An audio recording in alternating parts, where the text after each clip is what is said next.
student like me, someone who's usually between the ages of 18 and the early 20s, we might start to notice that life starts moving very fast. We're expected to succeed academically, plan our future, and stay mentally strong, often all at the same time. And yet, every single student in this room is carrying something within. Pressure, expectations, fear of failure, uncertainty about what comes next.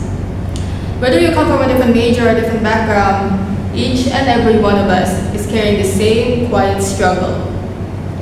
Sometimes we scroll through social media and then we look at other people's accomplishment and then we thought to ourselves, wow, everybody else is so ahead of me. Am I actually doing good enough? Should I keep going or just give up anyway? University doesn't just test what we know. It tests how we handle feeling overwhelmed, feeling left behind, and yet still showing up anyway. Today isn't about pretending to have everything figured out. It's about understanding what helps us keep going together.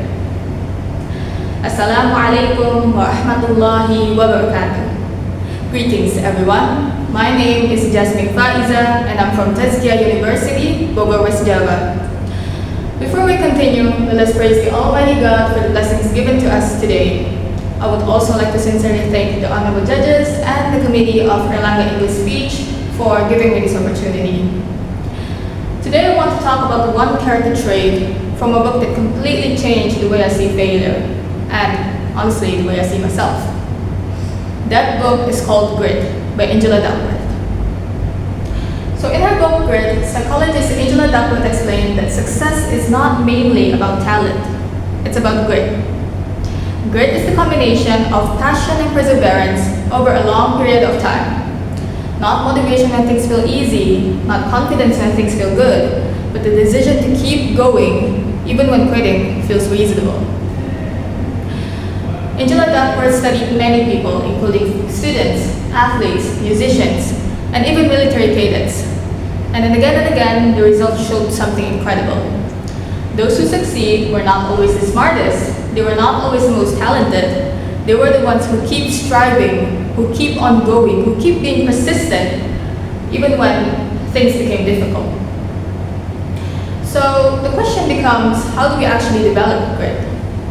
Well, there are 3 simple steps that we could follow based on her book. The first one is stop seeing struggle as a sign to quit.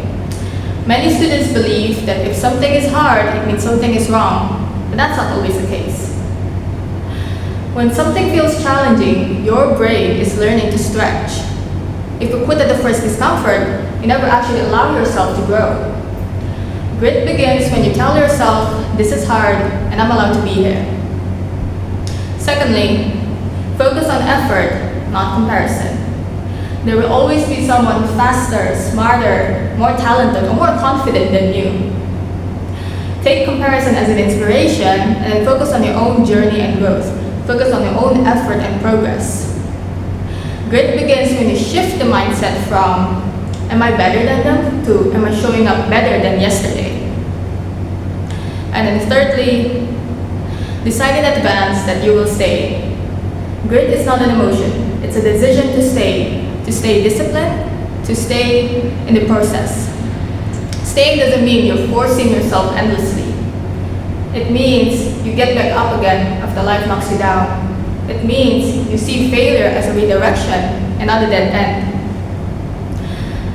So if you ever feel overwhelmed, if you ever feel like everybody else has their life figured out, let me tell you this as a reminder for everyone and also myself. You don't need to be perfect to be successful. You don't need to be fearless to keep going. You just need to have grit. Because grit is not about never failing. It's about rising again and again until one day you look back and realize how far you have come and how much you have accomplished. And that is how ordinary students build extraordinary lives. Thank you.